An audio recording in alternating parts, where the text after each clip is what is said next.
ठीक है यूसुफ, आपको क्या लगता है ऐसा क्या है लाहौर कलंदर्स किस चीज़ के प्रेशर में है? जैसा कि जाहिद साहब ने भी जिक्र किया, पिछले इवेंट में भी उन्होंने अपने 8 मैचेस हारे थे, सिर्फ एक मैच वो जीती थी।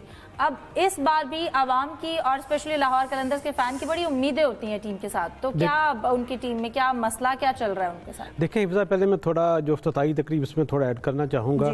फ्लाइंग मैन की जो एंट्री थी वो एक नुमाया चीज़ थी, हमें नज़र आई, वो अच्छा एक इजाफा था उसमें। इससे अलावा कोई मुझे नहीं खास चीज़ नज़र आई जो रूटीन सेट कर यहाँ पर की गई हो।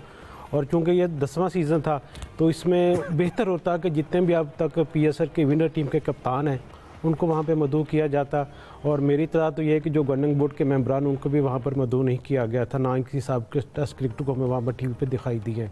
तो इस तरह की छोटी छोटी चीज़ें जिनको बेहतर बनाने की ज़रूरत थी, जिसकी तरफ पाकिस्तान क्रिकेट बोर्ड को तवज्जो ज़रूर देनी चाहिए थी। और क्योंकि लाहौर का पहला मैच था तो उस हवाले से यकीनी तौर पर जो उनकी जो प्लेइंग 11 थी उस पर भी थोड़ा एतराज़ किया जा सकता है कि जिस किस्म की वो प्लेइंग 11 है उसमें वो कैसे चीज़ों को मैनेज करेंगे। मोहम्मद नईम को उन्होंने खिलाया, मोहम्मद नईम की मैंने सारा उसकी हिस्ट्री देखी, उन्होंने 8 मैचेस खेले अभी तक, इसमें एक दफ़ा उन्होंने 50 रन किए, एक दफ़ा उन्होंने 34 रन किए, तो इससे बड़ी परफॉर्मेंस उनकी पहले कोई दिखाई नहीं दी।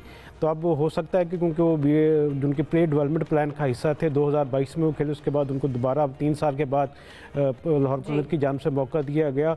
और उस वक्त मौका दिया गया जब आपके पास फ़खर जमां भी मौजूद है अब्दुल्ला शफीक के साथ ओपन करने के लिए, और ख़ास तौर पर क्योंकि आसिफ अली उनका टीम का हिस्सा थे, तो मेरे ख्याल में बेहतर होता कि क्योंकि पहला मैच था, पहला मैच जीतना ज़रूरी होता है, एक टेम्पो बनता है पूरी टीम का, पूरे क्राउड का, पूरे फैंस का, तो उसकी जगह मोहम्मद नईम की जगह आसिफ अली को होना चाहिए था।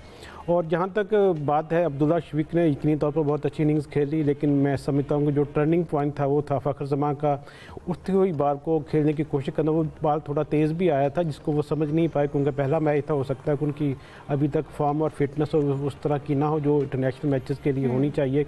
और उसके बाद जिस तरह डैरल मिचेल आउट हुए, उनको इमाद वसीम ने एक स्लो बॉल पे उनको रिसीव किया, तो मेरे ख्याल में उसके यकीनी एक अच्छी चीज़ थी जो इस्लामाबाद यूनाइटेड की कप्तान की जानिब से देखने को मिली। और उसके बाद अगर हम बाजिक्र करें, जिस तरह जैसन होल्डर ने आते डेविड विलियर्स को पहली बॉल पर उसको यार्कर किया और उनको आउट किया, तो उससे जो टेम्पो था वो सारा जो लाहौर कलंदर्स का वो ख़राब हो गया। और फिर जिस मैच में शाहीन शाह अफरीदी इब्तदाई ओवर में विकेट हासिल नहीं करते तो उसमें आपके जो जीतने के इम्कानात थे वो भी यकीनी तौर पर बहुत कम हो जाते हैं। तो ये चूँकि इम्तिहान था शाहीन शाह अफरीदी का, हारिस सरूफ का, इसमें ज़्यादा वो कामयाब नहीं दिखाई दिए। इस्लामाबाद की टीम ने बेहतर प्लानिंग के साथ ये मैच में अपनी कामयाबी हासिल की है। बिल्कुल, इस्लामाबाद ने अच्छा खेल के कामयाबी हासिल की, लेकिन लाहौर कलंदर्स अब तक क्यों स्ट्रगल करती हुई दिखाई दे रही है? क्यों इनिशियली जो ओवर्स हैं उनमें शाहीन की तरफ से विकेट्स नहीं ली जाती? इन पर भी बात करेंगे एक ब्रेक के बाद, हमारे साथ रहिए।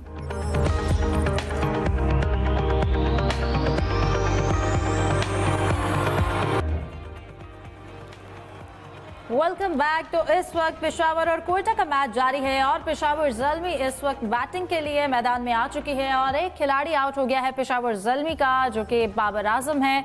अब मैच इस वक्त कैसे जा रहा है, शायकीन वहां पर मौजूद हैं, क्या एक्साइटमेंट है, उनमें बात करेंगे।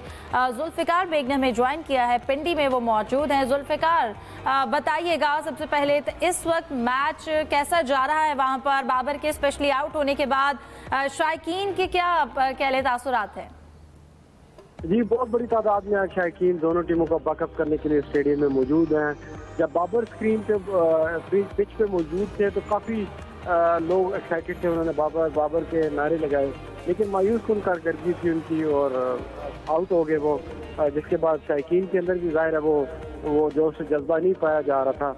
इसमें क्रेडिट जो जा रहा था कि मोहम्मद आमिर, उनका होम ग्राउंड है, होम क्राउड है उनका, रावलपिंडी के करीब ही है, कलाके गुजर खान से बेसिकली वो यहीं पैदा हुए, रावलपिंडी से उन्होंने क्रिकेट का आगाज किया और इसी ग्राउंड पे ही उन्होंने एक वर्ल्ड क्लास क्रिकेटर को आउट किया।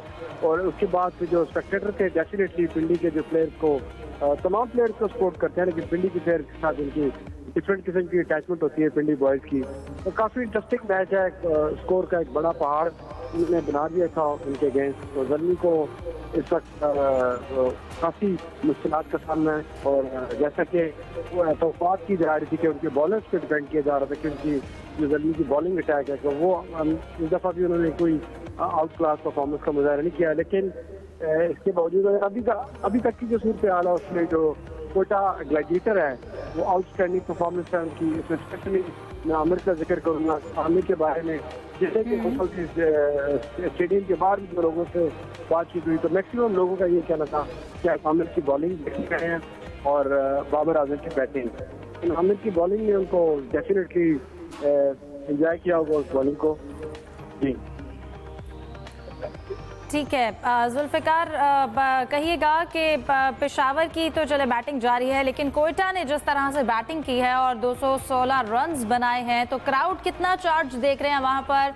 शायकीन की कितनी तादाद इस वक्त स्टेडियम में मौजूद है? ग्राउंड के अंदर तो कुछ जब एरियाज हैं वहाँ पे ठीक है। वेलकम बैक सलीम साहब, आपकी जानिब आऊंगी। कहिएगा अभी तीसरा मैच पीएसएल का होने जा रहा है, कराची किंग्स वर्सेस मुल्तान सुल्तान। तो क्या एक्सपेक्टेशंस है? कराची का वेदर कैसा है? क्या एक्साइटमेंट है शायकीन में?